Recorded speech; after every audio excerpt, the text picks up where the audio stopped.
I sold my business for $30 million and took my daughter and her husband to the most expensive steakhouse in New York to celebrate. While I stepped away for a call, the waiter whispered, "Sir, your son-in-law just dropped something in your glass." I smiled coldly, silently switched the glasses, and sat back down. Before continuing, subscribe to our new channel, where we tell stories about men who take revenge on their insolent children, sons-in-law, and daughters-in-law. My name is Robert Hammond. I'm 64 years old, and I've spent the last 37 years building Hammond's Prime from a single steakhouse in Manhattan into a 6-restaurant empire across New York. Last month, I sold it all for $30 million. People congratulated me, called me smart for cashing out at the perfect time.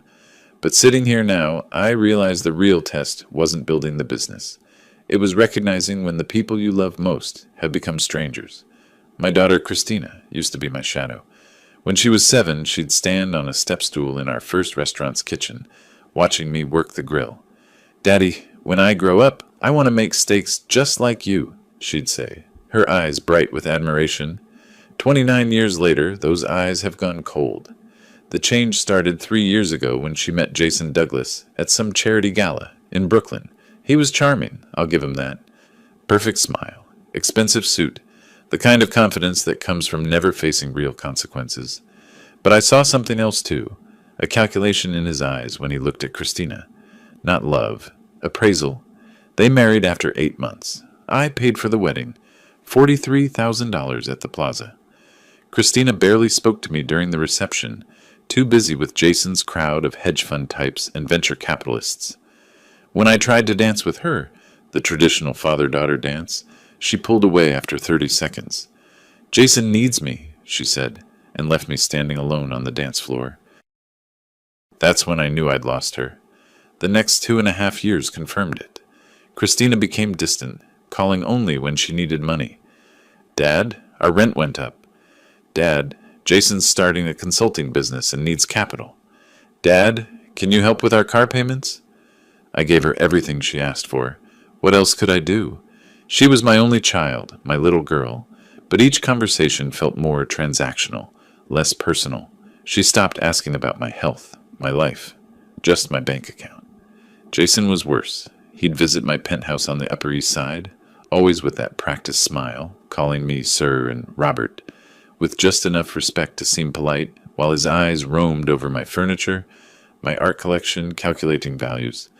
I caught him once, taking photos of my whiskey collection in the study. "Just admiring your taste," he said smoothly. But I knew better. I've dealt with enough suppliers and competitors to recognize a man making an inventory. 2 weeks ago, when the sale of Hammond's Prime finally closed, I decided to celebrate. $30 million in the bank. Time to share the joy with family, right? I called Christina. For the first time in months, she answered on the second ring. "Dad, how are you?" Her voice had that artificial brightness I'd learned to recognize. "I'm wonderful, sweetheart. The sale went through. I'd like to take you and Jason to dinner. Celebrate properly." A pause. I could almost hear her calculating. "That's amazing, Dad. We'd love to. Where were you thinking?" "The Capitol Grill. Tomorrow night, 7 o'clock. My treat, of course." "Perfect." Jason will be so excited. He's been wanting to talk to you about some opportunities. I bet he has, I thought. But I said, "Wonderful. See you tomorrow." The Capitol Grill in Midtown has been my go-to for important dinners since it opened. The staff knows me, the manager greets me by name, and the sommelier keeps my favorite bottles in reserve. When I arrived at 6:45 the next evening, Marcus the head waiter smiled and led me to my usual corner booth. Prime location, private enough for conversation, visible enough to see who's coming and going. Christina and Jason arrived at 7:10. Late, as always. Christina wore a designer dress I didn't recognize. Probably cost $3,000. Jason had on a navy suit that screamed, Armani. They looked like they were attending a business meeting, not a family dinner. "Dad!" Christina kissed my cheek, the gesture mechanical. "You look great." "So do you, sweetheart." I stood to shake Jason's hand. His grip was firm, aggressive, alpha male nonsense. "Robert, congratulations on the sale." Jason's smile didn't reach his eyes. $30 million. Impressive number. "Thank you. I worked hard for it. I gestured to the seats. Please sit. I've already ordered us the 1947 Chateau Margaux. Celebration wine. Christina's eyes widened. Dad, that's like $800 a bottle. Closer to $1,200, actually, I said. But tonight's special. Jason's expression shifted. Just for a second, a flash of pure greed crossed his face before the charming mask returned. That's very generous, Robert. You've certainly earned the right to celebrate. The first hour passed in excruciating small talk. Christina asked polite questions about the sale, but I could tell she wasn't really listening. Jason dominated the conversation, talking about opportunities in the market and smart investments for someone in your position. Translation, let me manage your money so I can steal it.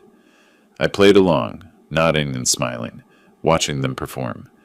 Christina kept glancing at Jason like a student checking with her teacher. He'd give her little nods, silent signals I wasn't supposed to notice. They were working together, playing a game I was supposed to be too old and trusting to see. The wine arrived. Marcus poured with his usual ceremony, presenting the bottle to me first. I swirled, sniffed, tasted. Perfect. Excellent. Thank you, Marcus. He poured for Christina and Jason, then refilled my glass. The burgundy liquid caught the candlelight, glowing like liquid rubies. I raised my glass. To family, to new beginnings. To family, they echoed, but the words sounded hollow. We were halfway through our steaks. I'd ordered the bone-in ribeye. Jason got the porterhouse. Christina picked at a fillet when my phone buzzed. Thomas Webb, my attorney. I frowned at the screen. I'm sorry, I need to take this. Thomas wouldn't call during dinner unless it's urgent. I stood, phone in hand. I'll just be a moment. Take your time, Dad, Christina said sweetly. Too sweetly. I walked toward the entrance hall, answering the call. Thomas, what's wrong? Robert, sorry to interrupt your evening. Quick question about the escrow documents. Did you sign the amendment on page 47 or... His voice faded as I processed what I saw. Marcus was approaching from the bar area, moving quickly but quietly. His face looked tense, worried. He caught my eye and jerked his head toward the back hallway, away from the main dining room. Thomas, hold on 1 second. I lowered the phone and stepped into the hallway. Marcus followed, glancing around to make sure we were alone. Mr. Hammond, he whispered urgently. Sir, your son-in-law. When you stood up, he put something in your wine glass. I saw him from the bar. He pulled a small vial from his jacket pocket, looked around, and dumped it in. I'm certain. The world seemed to tilt slightly. My son-in-law, my daughter's husband. The man sitting at my table, drinking my $1,200 wine, eating my food, just poisoned my drink. I stood in that hallway for what felt like an hour, but was probably 10 seconds. Marcus watched me, concerned, waiting for some reaction. Part of me wanted to believe I'd misunderstood. Maybe Jason was adding sugar. Some people do that with wine. But I'd known Marcus for 5 years. He'd served me at least 100 times. Never raised a false alarm. Never gossiped. If he said he saw it, he saw it. Are you absolutely certain? I kept my voice steady, lawyer trained from decades of contract negotiations. Yes, sir. I watched him check to see if anyone was looking. Then he took out this little bottle, looked like one of those essential oil vials, and poured the whole thing into your glass. Maybe half an ounce of liquid. I thought about Christina's face when I'd mentioned the 30 million, that flash of hunger. I thought about Jason's constant questions about my health, my estate planning, my succession thoughts. I thought about how they'd insisted on this dinner, how eager they'd been. Thomas, I raised the phone again. I'll need to call you back. Is everything all right? Not even remotely. I'll explain later. I hung up and looked at Marcus. Thank you for telling me. I need you to do me a favor. Stay close to that table, but don't let on that anything's wrong. Can you do that? Of course, Mr. Hammond. Should I call the police? I almost said yes. Then I stopped. If I called the police now, what would happen? Jason would deny it. The wine would be tested, sure, but by then Christina would be defending him. Lawyers would get involved. Everything would become a circus. And I'd still be left wondering how deep this went. No. I needed to see this play out. Not yet, but stay alert. I walked back to the table slowly, my mind racing. Christina and Jason were leaning close together, whispering. They separated quickly when they saw me approaching, Guilty smiles plastered on their faces. "Everything okay, Dad?" Christina asked. "Fine, sweetheart. Just business details. You know how lawyers are." I sat down, looking at my wine glass. Same level as before. Jason hadn't drunk any of it. Smart. My glass sat there, innocent and deadly. I picked it up. Jason's eyes locked onto my hand, watching with the intensity of a predator tracking prey. I swirled the wine, brought it close to my lips.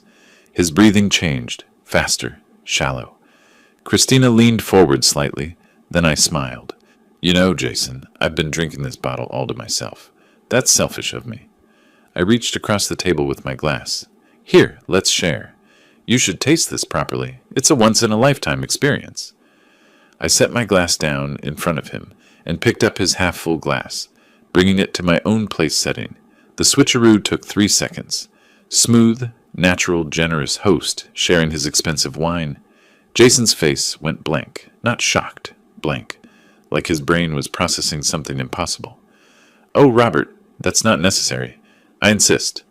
I raised his former glass to my lips and drank. Perfect, unpoisoned. Christina looked confused. "Dad, that's so sweet, but—" "Nonsense. Drink up, Jason.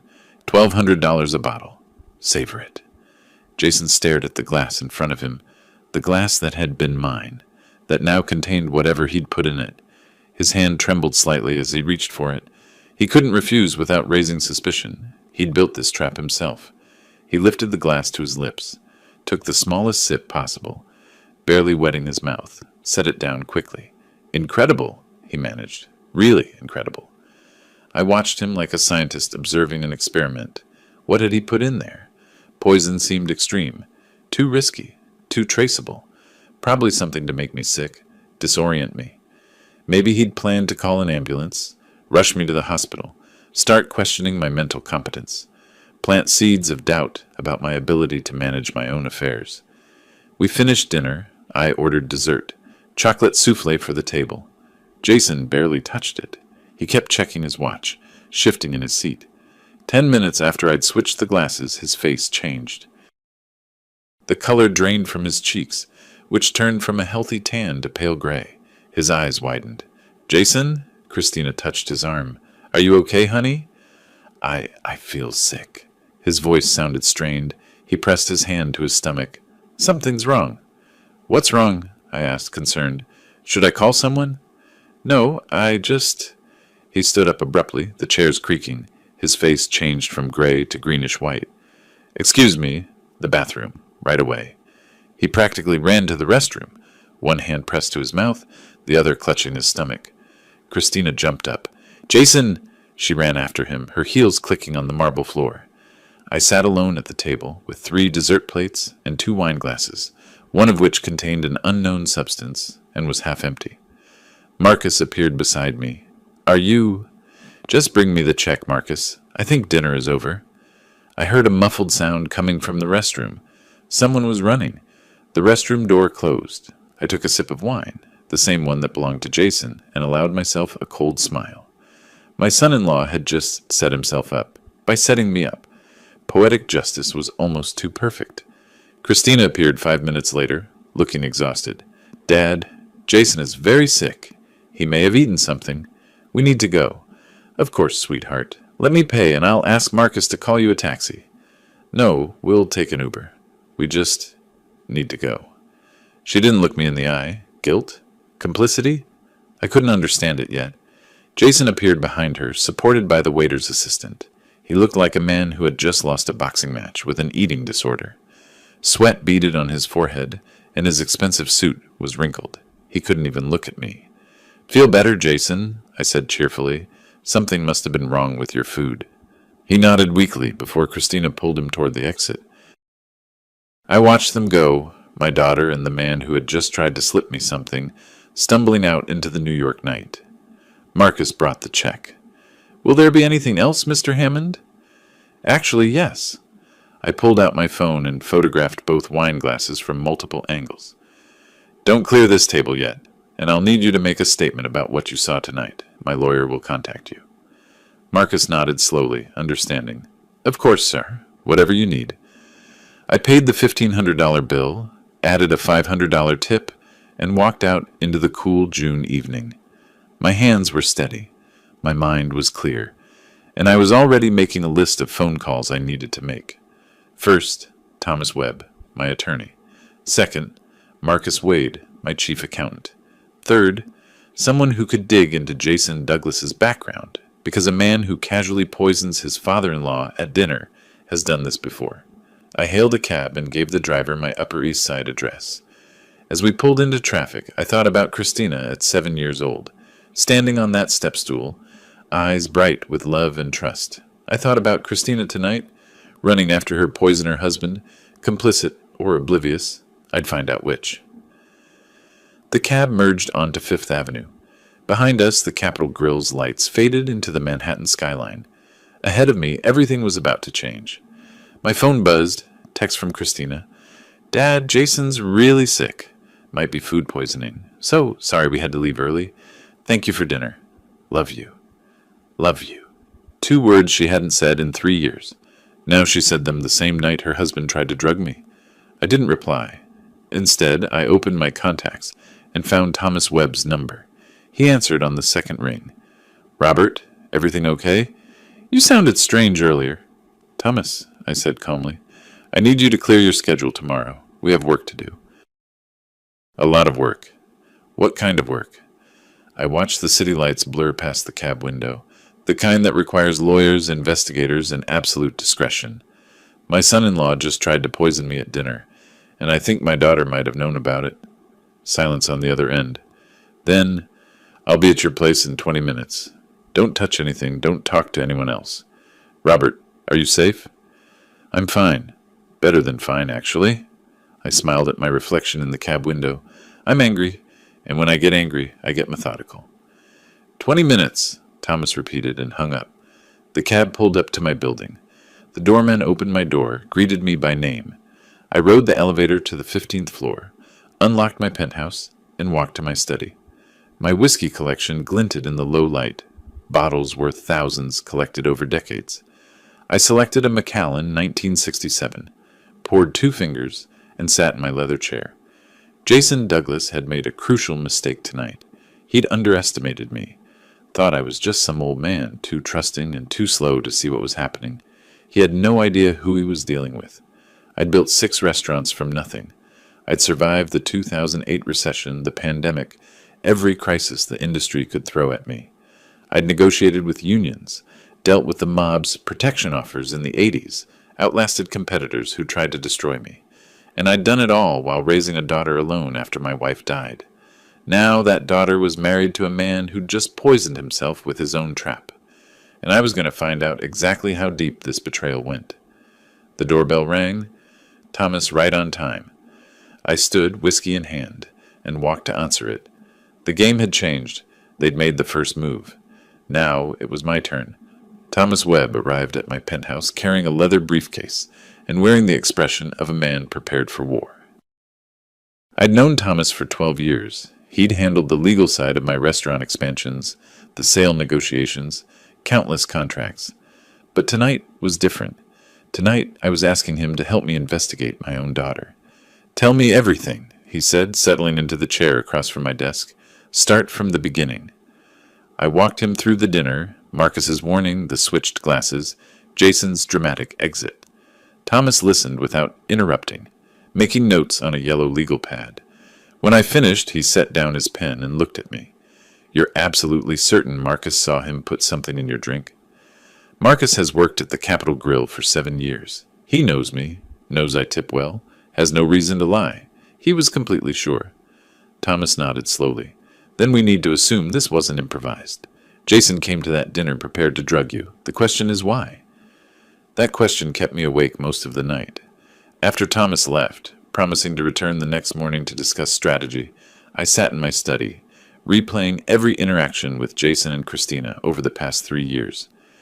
Details I'd dismissed as personality quirks now looked sinister, like how Jason always asked about my health, not casual concern, specific questions about memory, balance, medication. You seem tired, Robert. Are you sleeping okay? Forgetting things? I thought he was being considerate.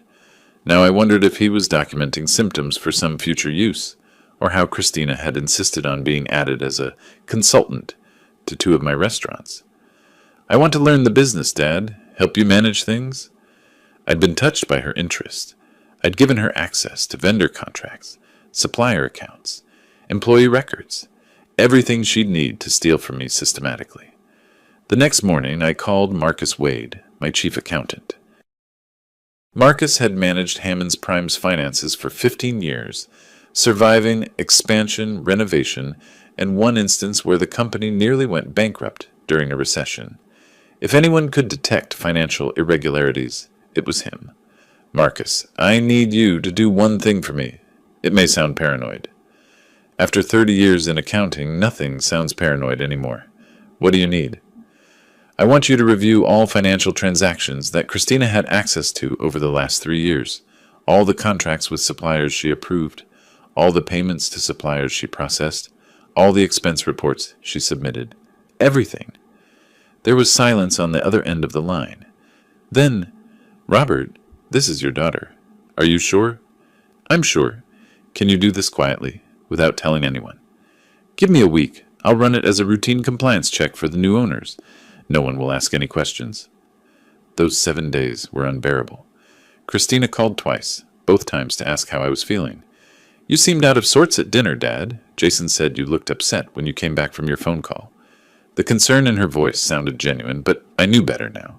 She was testing me, checking to see if what Jason had put in that glass might have a delayed effect. I played along. I'm fine, honey. Just tired. The sale really wore me out. You should get more rest. Maybe see a doctor. Get checked out. I'll think about it. I wasn't going to, but I needed her to believe that I could. Jason texted me, Robert, sorry I got sick during dinner. I hope I didn't ruin the holiday. Let's do it again soon. The casual tone gave me goosebumps. This man had set himself up, and now he was texting me about dinner plans. I didn't reply. On the 6th day, Marcus called. Robert, you need to come to my office, immediately. His office was in a building near Bryant Park, on the 5th floor, a corner office with windows overlooking the park. I had been there dozens of times for quarterly reviews and tax planning sessions. Marcus met me at the door, his normally cheerful face grim. Sit down, he said, closing the door behind us. What I'm about to show you is going to make you angry. He spread documents across his desk. Invoices, contracts, payment records. At first glance, they looked legitimate. Orders for restaurant equipment, food supplies, maintenance services. But Marcus pointed to specific line items, highlighting discrepancies. See this invoice from Empire Restaurant Supply? It's for $42,000 worth of kitchen equipment, supposedly delivered to your Madison Avenue location in January of last year. Christina approved it, processed the payment. Okay, so I called Empire. They have no record of that order. The invoice number doesn't exist in their system. The delivery confirmation is forged. Look at the signature. That's not their driver. He showed me another document. This one's from Premium Foods Distribution. $23,000 for prime beef and seafood, delivered monthly for 6 months.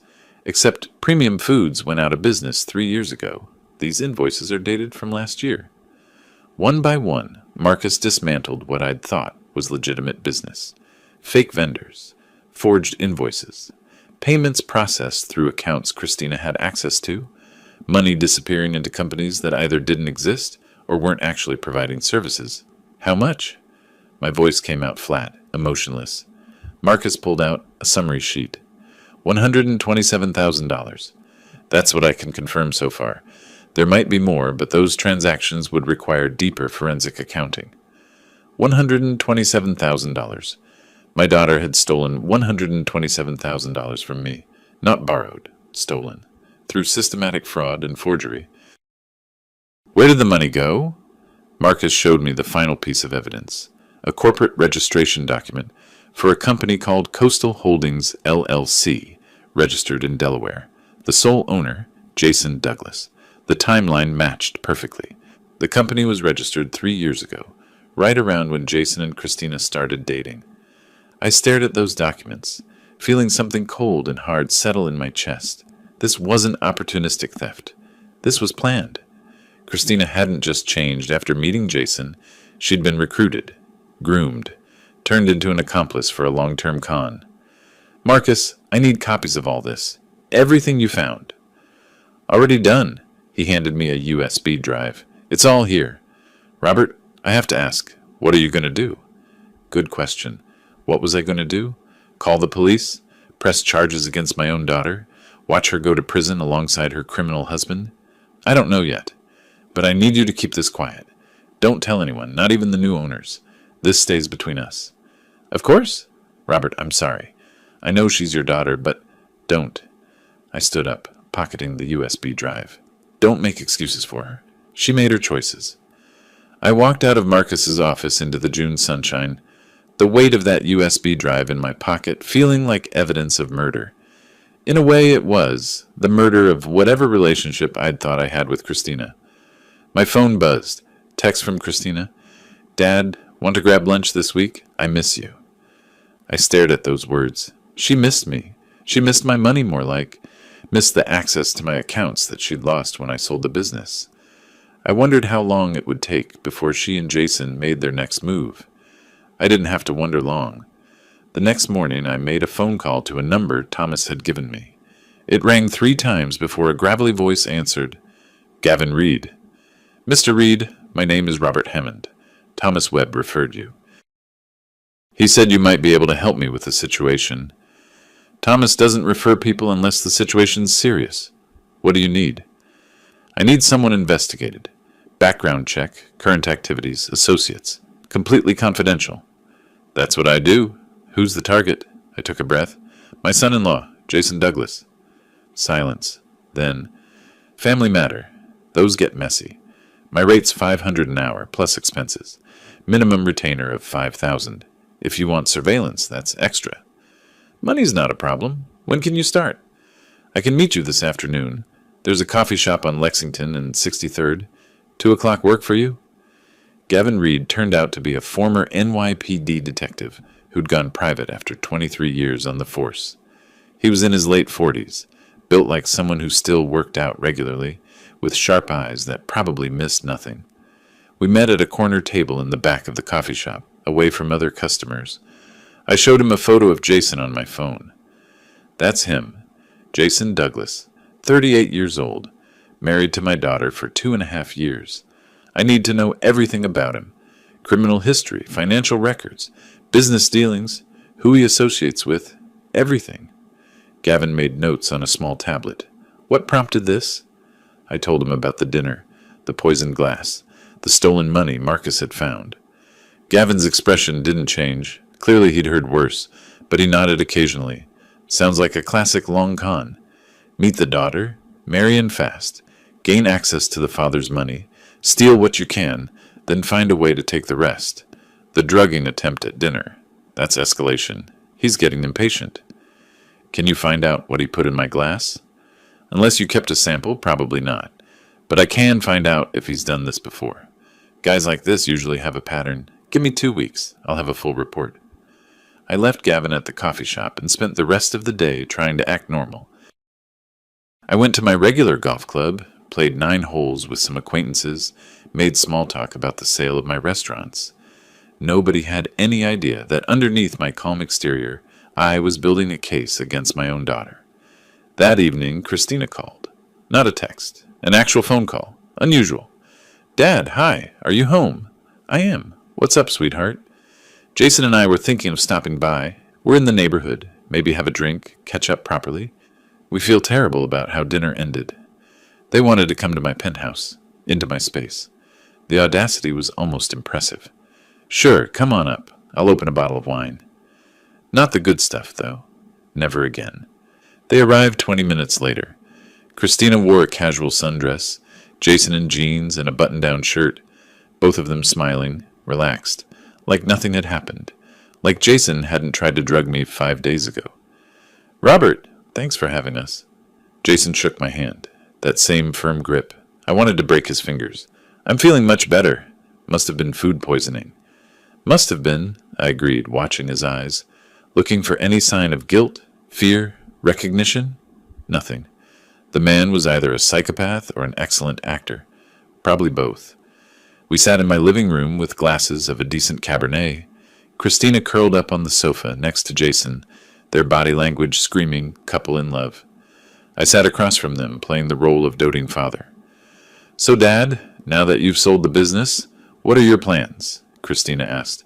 "Are you going to travel? Relax? Enjoy retirement?" "I'm thinking about it.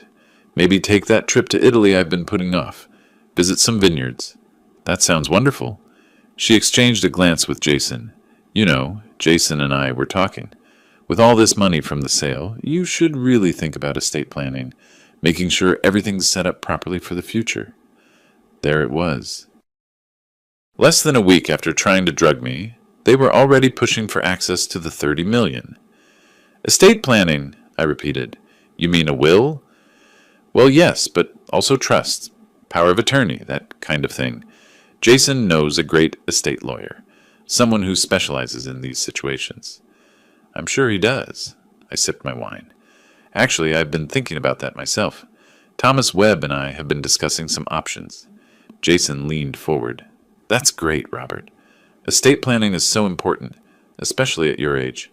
You want to make sure Christina's taken care of, that your assets are protected, that someone you trust can make decisions if you're unable to." "If you're unable to?" The phrasing made my skin crawl. "Absolutely. I want to make sure everything goes to the people who deserve it." I smiled. Christina is my only heir, after all. Everything I have will be hers eventually. Christina's eyes lit up. Actual joy. Not at the thought of inheriting, at the thought of the money. "Dad, that's so sweet. But don't talk like that. You're going to be around for a long time." "I hope so. But you never know. Better to be prepared." They stayed for another hour, making pleasant conversation, asking subtle questions about my finances, my health, my plans. I answered vaguely, pleasantly, playing the role of aging father who didn't suspect a thing. After they left, I stood at my window, looking out at the Manhattan skyline. Somewhere out there, Gavin Reed was digging into Jason's past. Marcus was keeping my financial evidence secure. Thomas was preparing legal strategies. And I was learning something I'd never needed to know before: how to be a predator instead of prey. My phone buzzed. Email from Gavin Reed, sent from an encrypted address. Preliminary findings. Subject has prior fraud charges. New Jersey, 2017. Charges dropped due to procedural errors. Following a pattern. More to come. I read the email twice, then deleted it. Jason Douglas was exactly what I'd suspected. A career criminal who'd found his perfect mark. A wealthy, trusting father with a vulnerable daughter and no wife to provide a second opinion. He'd made one critical mistake, though. He'd underestimated me. Thought I was just another rich old man, too blind and too soft to fight back. 3 days later, Gavin sent another update. This one made me go cold. Subject and your daughter met with attorneys specializing in mental competency cases. They're building a case to declare you incapacitated. Recommend immediate defensive action. I called Thomas immediately. They're going to try to have me declared incompetent. We need to move faster. I've been preparing for that. Come to my office tomorrow morning. We have work to do. That night, I couldn't sleep. I kept thinking about the dinner, the switched glass, Jason's face when he realized what he'd drunk. The whole thing finally made sense. He hadn't been trying to kill me or even seriously harm me. He'd been trying to create an incident, get me to the hospital, maybe acting confused or disoriented, start building a medical record showing cognitive decline. Then after a few more incidents, declare me incompetent, get a judge to assign Christina as my guardian, take control of my finances, move me into a care facility, or keep me drugged and compliant at home. It was almost elegant in its cruelty. Almost. I poured myself a glass of Macallan 25 and sat in my study, surrounded by the evidence of a lifetime of work. The photos on the wall, me at the opening of my first restaurant, the expansion to the second location, the Forbes article about Hammond's Prime becoming a Manhattan institution. My daughter was in some of those photos, smiling, proud, loving. When had she stopped being that person? Or had she ever really been her at all? My phone sat on the desk. Gavin's encrypted emails still in my deleted folder. I thought about what Thomas had said. Recommend immediate defensive action. I smiled for the first time in days. Not a pleasant smile. The kind of smile a chess player makes when he sees the endgame 20 moves ahead. They wanted to declare me incompetent? They wanted to take my money, my freedom, my dignity? Fine. Let them try. But first, I was going to make sure they understood exactly who they were dealing with. I was going to show them that Robert Hammond wasn't just some old man with a checkbook. I'd built an empire from nothing. I'd survived recessions, pandemics, the mob, the health department, kitchen fires, and every disaster the restaurant industry could throw at me. And now I was going to survive my own daughter's betrayal. I picked up my phone and texted Thomas, "Let's meet tomorrow, 8 a.m. It's time to start building our case." His response came immediately. "I'll have everything ready. We're going to win this." I set down the phone and looked out at the New York City lights. Somewhere out there, Jason and Christina were probably celebrating, thinking they were close to winning, thinking the old man was too trusting, too slow, too weak to stop them. They had no idea what was coming, and that's when I understood exactly how to repay them for every lie, every theft, every moment of betrayal, not with violence, not with anger, but with something much more permanent, consequences. Thomas Webb's office at 8 in the morning looked like a war room. He'd spread documents across his conference table, legal precedents, trust documents, guardianship case law. 2 coffee thermoses sat beside stacks of papers. This was going to take a while. "First things first," Thomas said, sliding a folder toward me. "We need to protect your assets. If they succeed in getting you declared incompetent, a court-appointed guardian could access everything. We need to make that impossible." "How?" "An irrevocable trust. You transfer the $30 million from the sale into a trust, where you're the beneficiary during your lifetime. You control the distributions, you enjoy the income, but the assets themselves are legally owned by the trust. After your death, the money goes to designated charities and educational grants, not to heirs." I like the sound of that. "So even if they get guardianship, they can't touch the money?" "Correct. The trust is a separate legal entity. A guardian manages your personal affairs, but they have no claim on trust assets. And because it's irrevocable, you can't change it later, which means nobody can pressure or manipulate you into changing it. When can we set this up?" "I've already drafted the documents. We can execute them today. You'll need to transfer the funds from your current accounts into the trust account within the next week. I recommend doing it in stages, so it doesn't raise red flags." We spent the next 3 hours going through paperwork, trust agreements, beneficiary designations, transfer authorizations. Thomas explained each document patiently, making sure I understood what I was signing. By noon, the Hammond family irrevocable trust existed as a legal entity, and my $30 million had a new, untouchable home. "Now for the second part," Thomas said, pouring fresh coffee. "We need them to believe they're winning. Keep them focused on the prize so they don't realize we're building a case against them." "What do you suggest?" "Make them think you're updating your will in their favor. Drop hints about leaving everything to Christina. Let Jason overhear conversations about your estate planning. Make them believe the finish line is in sight." A week later, I put the plan into action. Christina had invited me to lunch at a bistro in Soho, her choice, probably hoping the public setting would keep me agreeable. I arrived 10 minutes early and made sure the hostess seated us at a table with good acoustics. Jason joined us 5 minutes after Christina, apologizing for being late. Something about a meeting running over. "No problem," I said cheerfully. "I was just telling Christina about my meeting with Thomas Webb yesterday." Jason's interest sharpened immediately. "Estate planning stuff?" "Exactly. We're updating my will, making sure everything's properly organized." I paused for effect. "After selling the business, I want to ensure Christina is completely taken care of. She's my only family, after all." Christina reached across the table and squeezed my hand. "Dad, that's so thoughtful. But you don't need to worry about that now. You're healthy. You're active." "I know, sweetheart. But I'm 64. Things happen. I want to make sure that when my time comes, you inherit everything without complications. The $30 million from the sale, the penthouse, all of it should go to you smoothly." I watched Jason try to control his expression. Excitement flickered in his eyes before he suppressed it. That's very generous, Robert. Have you considered setting up a trust? It can help with tax efficiency. Thomas mentioned that. We're exploring options. I smiled.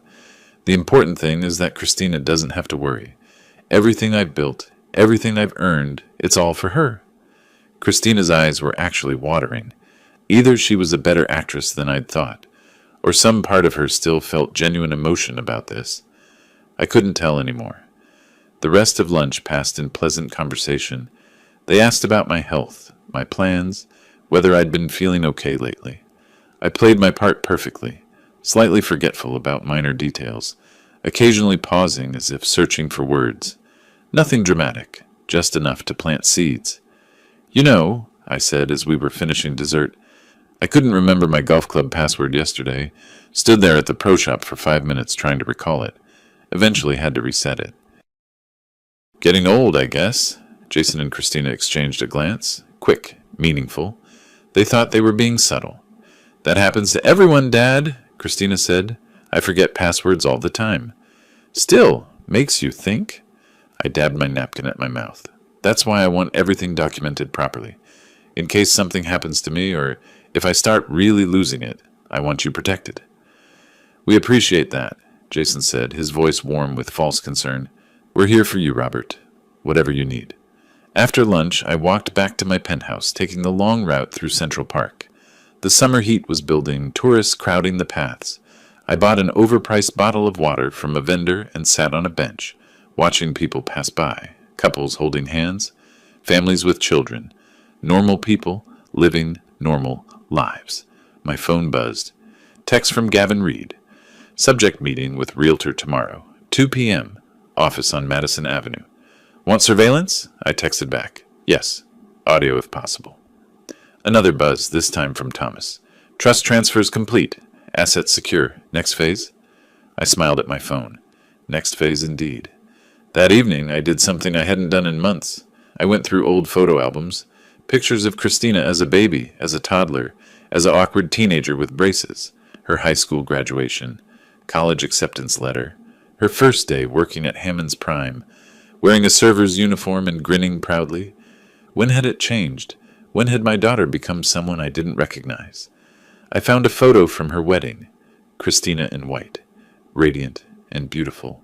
Jason beside her, handsome in his tuxedo. Me standing on her other side, smiling like the proud father I was. That was 2.5 years ago. Had she already been stealing from me by then?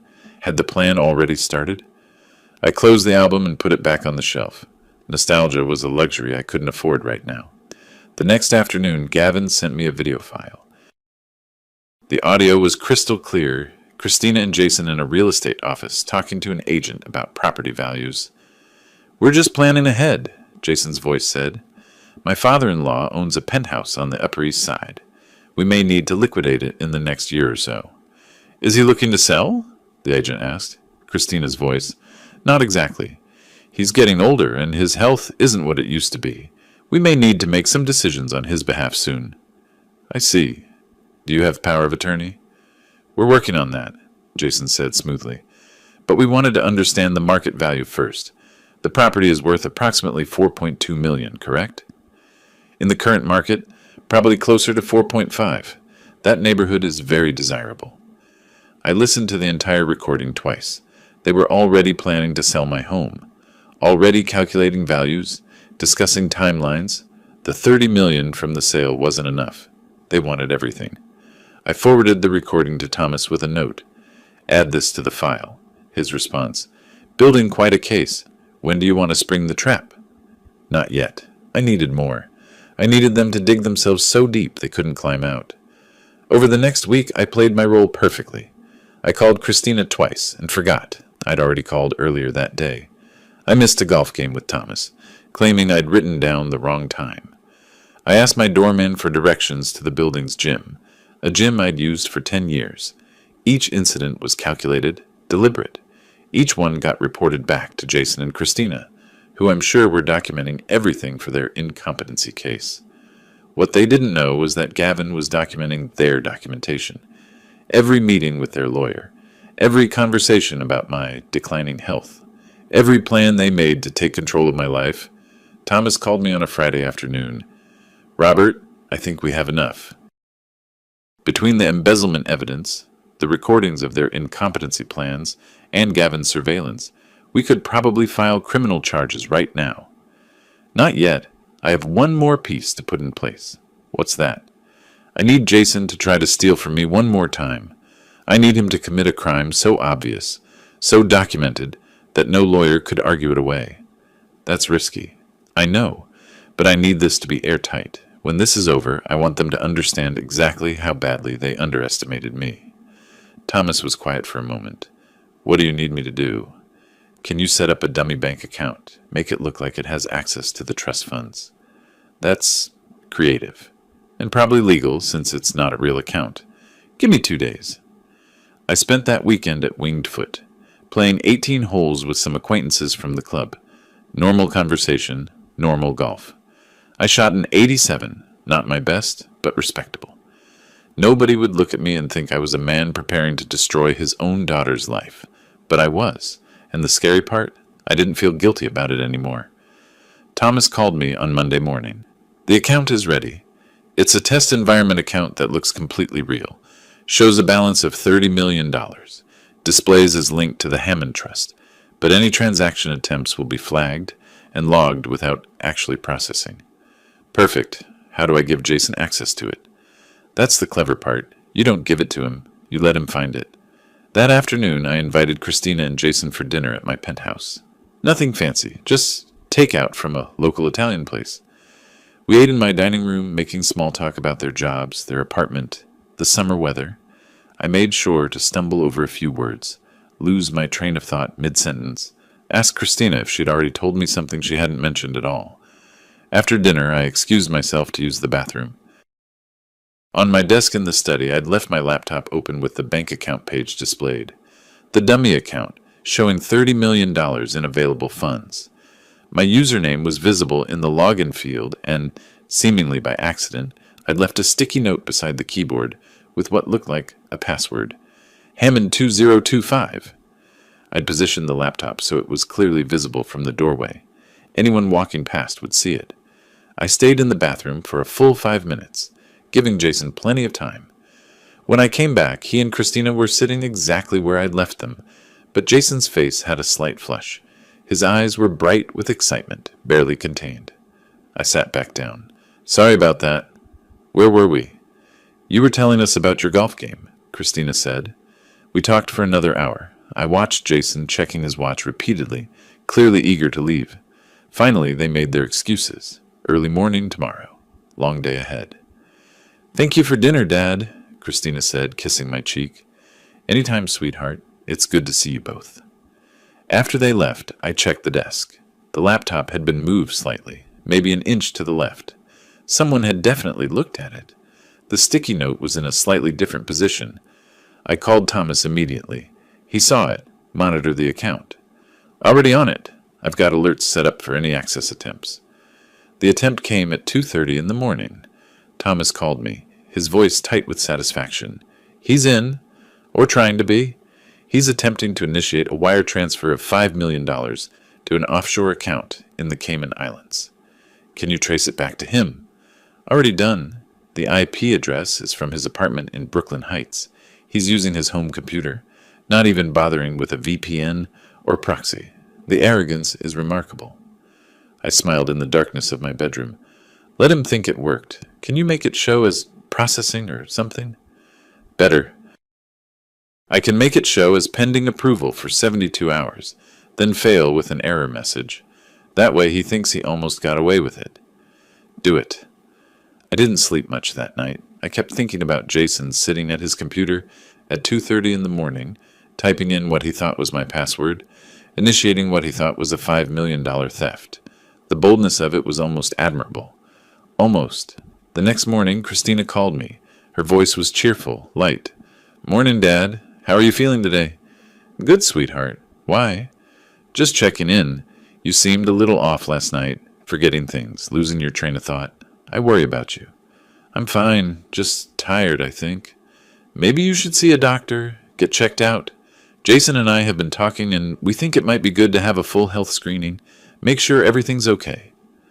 There it was, building the narrative, documenting my decline, setting up their incompetency case. That's thoughtful of you. I'll mention it to my doctor at my next checkup.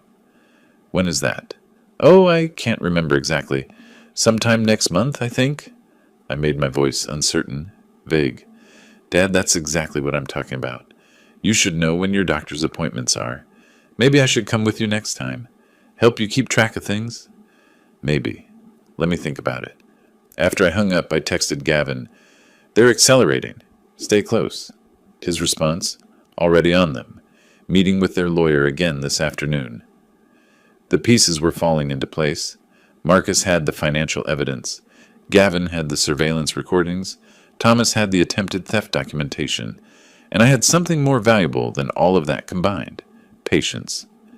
3 days later, Jason's attempted transfer failed with an error message. Thomas called to tell me. He tried to access the account again this morning, saw the failure notice. I wish I could have seen his face. We'll see it soon enough. That weekend I did something that probably looked insane from the outside. I invited Christina and Jason to a family dinner. Not at a restaurant this time, at my penthouse. Just the three of us. Christina sounded surprised when I called. Really? You want to cook? Not cook. I'll have it catered, but I want us to spend time together. Family time. There's something I want to discuss with you both. I could hear the excitement in her voice when she agreed. She thought this was it. The moment I'd announce I was signing everything over to her, giving her power of attorney, making her my guardian. They arrived at 7 o'clock sharp, both dressed nicely. Christina wore a blue dress that probably cost $800. Jason had on slacks and a blazer, his hair styled perfectly. They looked like they were attending a business meeting disguised as a family dinner, which in a way they were. We ate catered food from a French restaurant in Midtown, coq au vin, ratatouille, a beautiful salad. I'd ordered a Bordeaux that cost $300, though I barely touched it. I wanted to be completely clear-headed for what came next. Over dessert, creme brulee that neither of them really ate, I cleared my throat. There's something I need to tell you both. Christina leaned forward, her eyes bright. What is it, Dad? I've been doing some thinking about my age, my health, my future, and I've made some decisions. Jason's hand found Christina's under the table. I could see them squeezing each other's fingers, barely containing their anticipation. I'm meeting with Thomas Webb next week to finalize some documents. Estate planning, healthcare directives, power of attorney, all the things a man my age should have in order. That's so responsible, Robert, Jason said, his voice smooth as silk. We're here to support you in any way we can. I know you are. That's why I wanted to tell you first. I paused, watching their faces. I'm planning to leave everything to Christina. The trust from the business sale, the penthouse, my investments, my collections. All of it.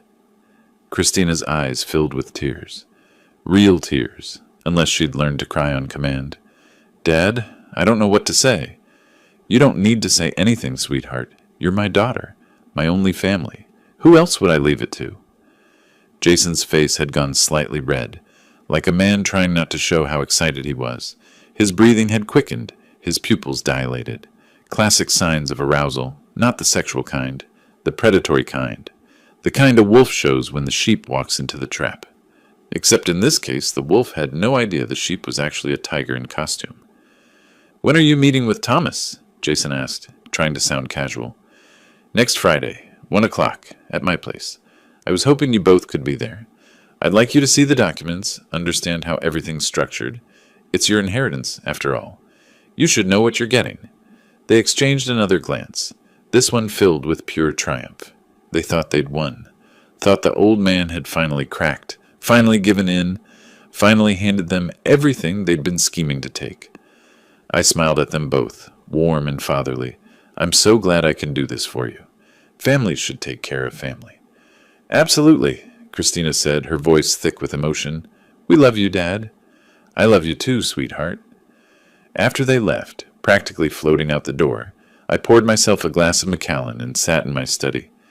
My phone buzzed with a text from Thomas. Are we ready? I looked at the calendar. Next Friday was 8 days away. 8 days to let them savor their victory. 8 days to let them plan how they'd spend my money. 8 days to let them believe they'd outsmarted me. Then I'd show them what happens when you mistake kindness for weakness. I texted back, "Prepare the full presentation. Every piece of evidence, every recording, every document. I want them to see exactly how thoroughly they've destroyed themselves." Thomas's response was immediate. "It will be ready. This is going to be memorable." I raised my glass to the Manhattan skyline, visible through my study windows. Somewhere out there, Jason and Christina were celebrating, planning their new life funded by my $30 million, counting money that would never be theirs. They had no idea that next Friday wouldn't be an inheritance meeting. It would be a reckoning. Friday arrived with perfect summer weather. I was celebrating justice. Thomas arrived at noon with 2 briefcases. "Everything's ready," he said. "Every document, every recording, every piece of evidence." I helped him arrange the materials: embezzlement evidence, surveillance recordings, the dummy account theft attempt, Jason's criminal history from New Jersey. Christina texted at 12:30. "Running late. Be there by 1:15. They arrived at 1:20, dressed like they were attending a corporate merger. Christina in a cream suit, Jason in a charcoal 3-piece. They looked like liars. "Dad!" Christina kissed my cheek. "Sorry we're late." We walked to the dining room. Thomas stood by the table, folders arranged in front of my seat. "Please sit down," Thomas said. They sat, both trying to look relaxed, both failing. "Before we begin," I said warmly, "I want to thank you both. You've been so concerned about my health, my well-being. It's been touching." Christina smiled. "Of course, Dad. We love you." "Which is why I wanted this meeting." I nodded to Thomas. "Go ahead." Thomas opened the first folder. "Over the past 3 years, there have been irregularities in Hammond's prime accounts. $127,000 paid for equipment, never delivered." Christina frowned. "That can't be right. The money was transferred to Coastal Holdings, LLC. Thomas pulled out documents. "The sole owner is Jason Douglas." The room went silent. Christina's face went pale. Jason's expression stayed neutral, but I saw the calculation in his eyes. "That's a mistake," Jason said. "I don't own that company." "Really?" Thomas slid the registration across.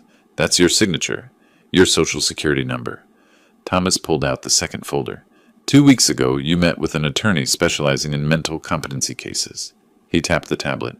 Audio played, their voices discussing how to get me declared incompetent, gain access to my accounts. Christina's mouth fell open. Jason went very still, a muscle twitching in his jaw. "This is illegal," Christina stammered. "You can't record." "New York law," Thomas said. "One-party consent." Robert gave his consent. Jason spoke, voice tight. "What do you want, Robert?" "I want to understand something, Jason. That night at the Capitol Grill, what was in my wine glass?" Christina's head snapped toward him. "What is he talking about?" "The waiter saw you," I said conversationally. "Watched you dump something in my drink." Jason's face showed panic. "I don't know. I switched our glasses. You drank it. Spent 20 minutes in the bathroom. What was it?" "It was just," his voice cracked, "a laxative. To make you sick, disoriented. We'd call an ambulance, start building a medical record." "Jason, shut up!" Christina cried. Thomas opened the third folder. 8 days ago, Robert left his laptop open.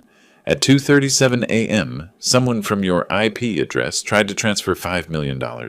He showed the logs. "That's attempted grand larceny. 25 years in prison." Christina was crying, makeup smearing. "Dad, please, this is a misunderstanding." "Mistakes?" My voice went cold. "You stole from me for 3 years. $127,000. Planned to have me declared incompetent. Sat at my table pretending to love me while robbing me blind." I leaned forward. "You thought I wouldn't notice?" She couldn't answer, just sat crying, hands shaking. I pulled out Jason's criminal record. "You ran this exact scam 8 years ago in New Jersey. Different woman, different father, same pattern." I watched color drain from his face as he realized everything had been uncovered.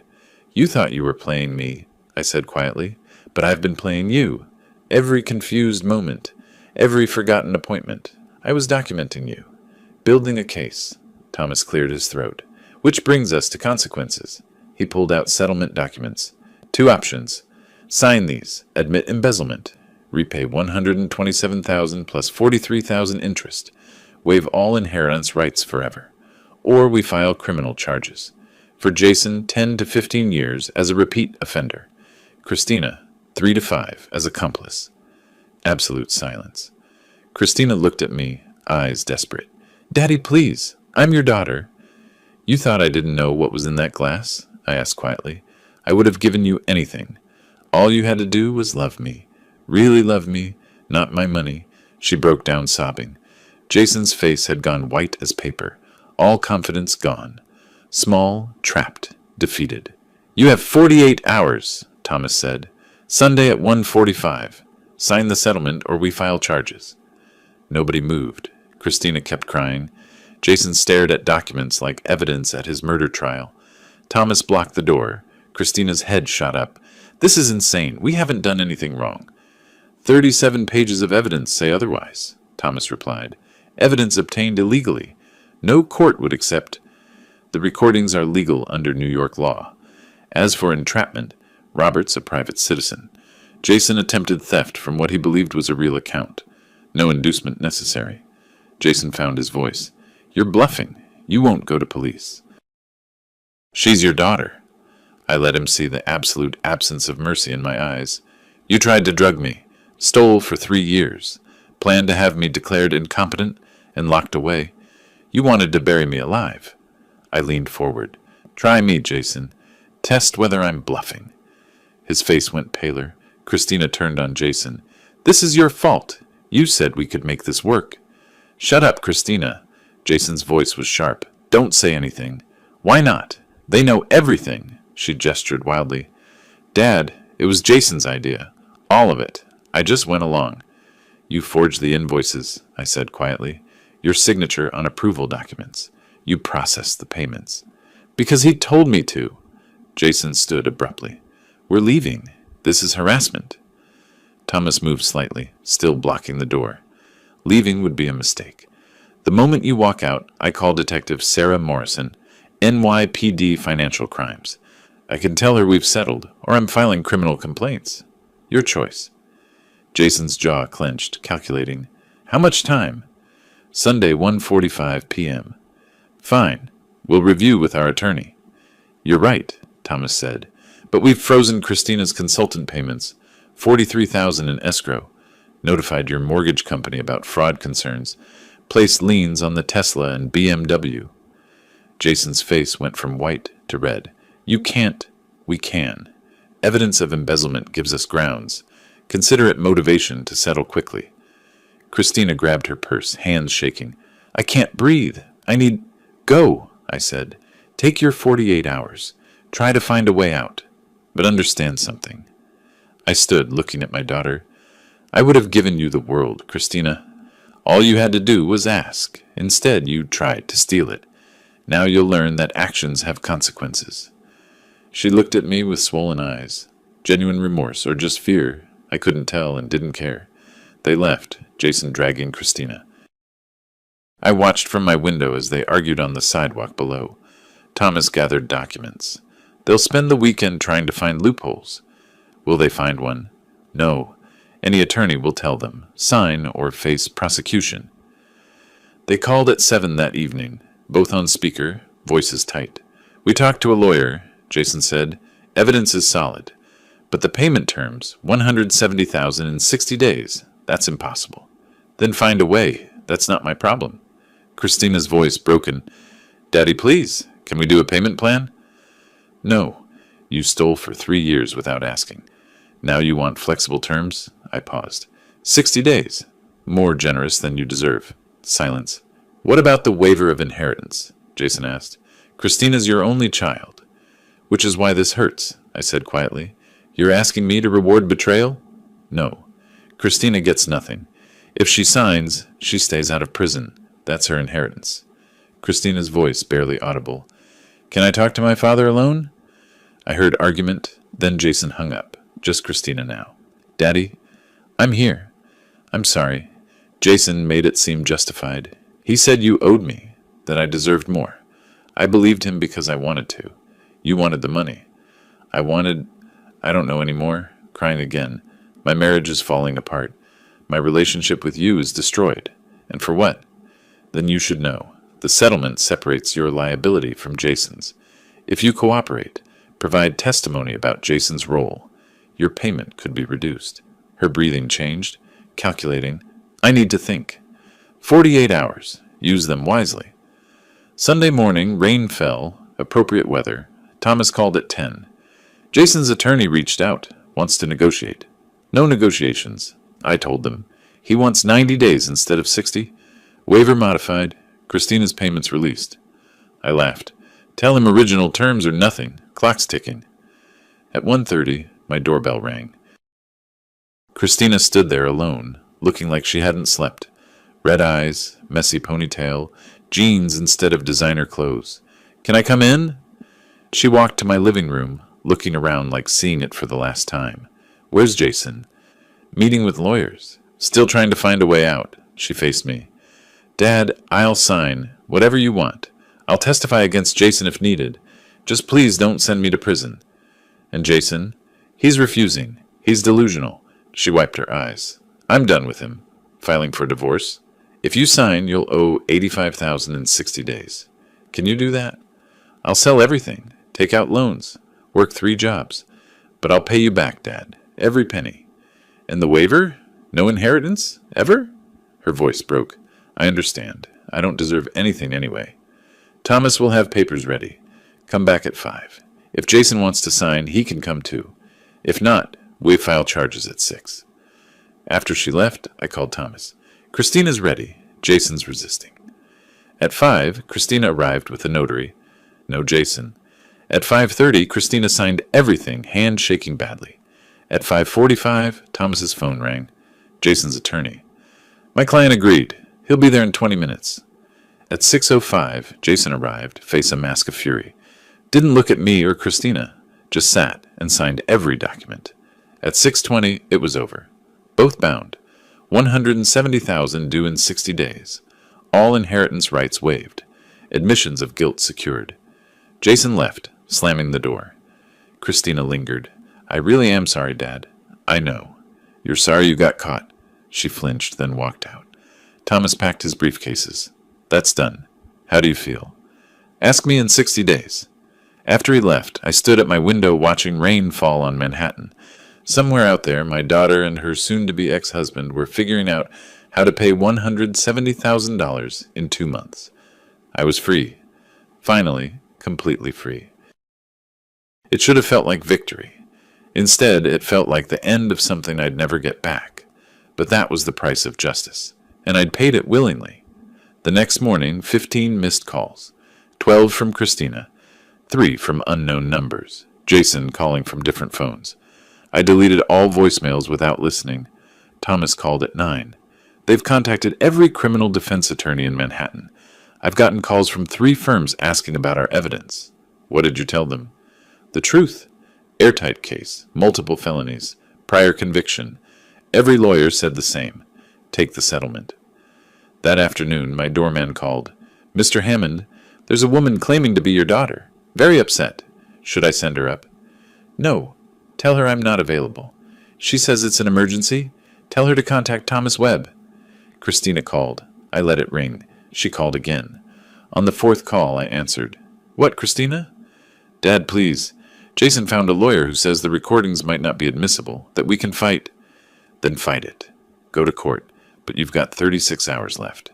After that, I file criminal charges. But Dad, you stole from me, planned to have me declared incompetent, pretended to love me while robbing me blind. What exactly do we need to talk about? Silence. Then small. I made mistakes, but I'm your daughter. That has to count for something. It does? It's the only reason you're not already in jail.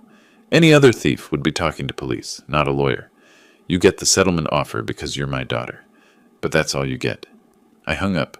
Hours ticked by. I went to the gym, answered emails, organized my whiskey collection, but my mind kept circling the deadline. Sunday, 1:45. Less than 30 hours. Saturday evening, Thomas called. Jason's attorney reached out. They want partial payment now. Rest over 6 months. No? Christina called me directly. She's willing to testify against Jason for a reduced settlement. Says he controlled all the stolen money. What do you think? She's trying to save herself by throwing him under the bus. But she forged those invoices. She's just as guilty. No deal. Equal responsibility. Equal consequences. Sunday morning, brilliant sunshine. Thomas arrived at noon with briefcases and notary. We set up the dining room, documents in neat stacks, pens positioned, everything ready. At 1, my doorbell rang. Both standing there, looking aged a decade. Christina's eyes swollen, face pale. Jason worse, dark circles, rumpled suit. Confidence evaporated. Come in. They walked past like condemned prisoners. In the dining room, Thomas waited. Please sit, Thomas said. Jason spoke first, voice hoarse. Before we begin, Robert, I made mistakes. Serious mistakes. I'll pay back every cent. Sign whatever you want. But 60 days. It's impossible. We don't have that liquidity. You have a Tesla worth $70,000. BMW worth $55,000. Christina has jewelry worth $40,000. Combined retirement accounts. Credit cards, loans, family. If you want to pay, you'll find a way.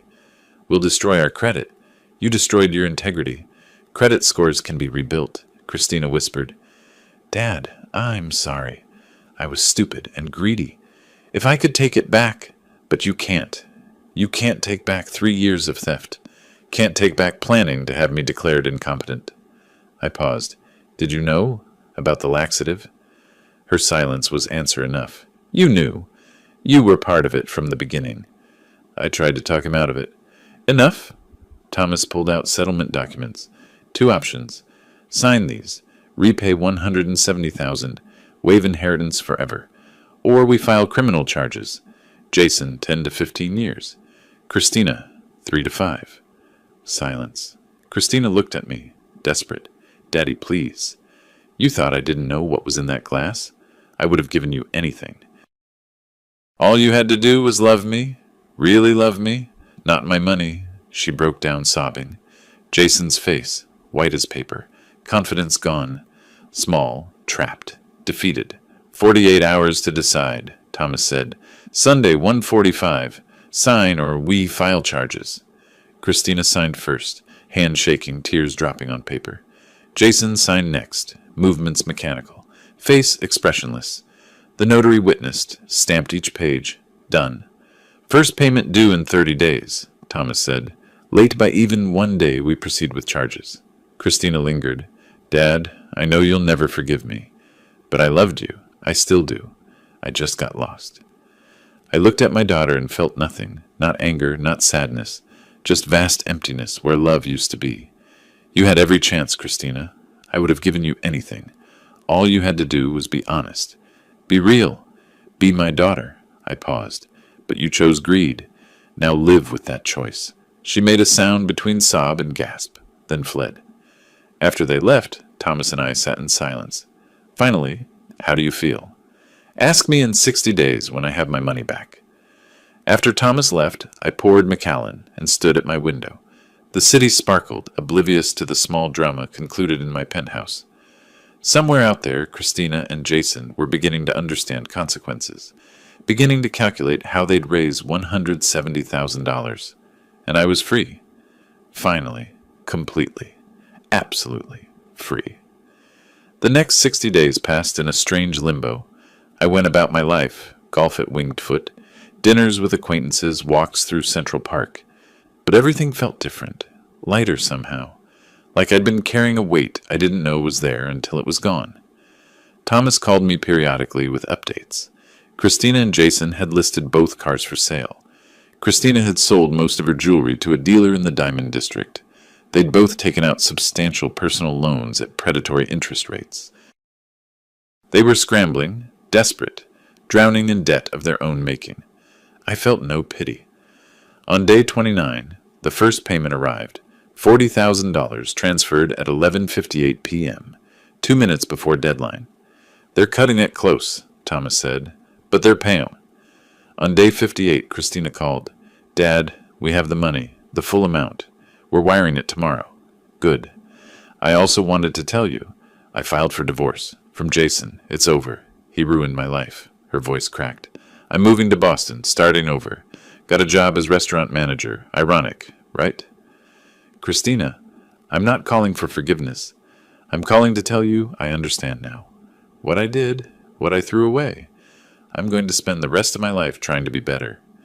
I didn't know what to say, so I said nothing. Goodbye, Dad. Goodbye, Christina. The next day, final payment arrived. $130,000. Every cent returned. It's done, Thomas said. You're whole again, financially at least. After we hung up, I sat with whiskey thinking about justice. I'd gotten my money back. Christina and Jason were ruined financially. Marriage destroyed. Reputations in tatters. They'd paid. But I'd paid too. The daughter I'd loved was gone, replaced by a stranger. That relationship was dead. Justice always costs something, even when you win.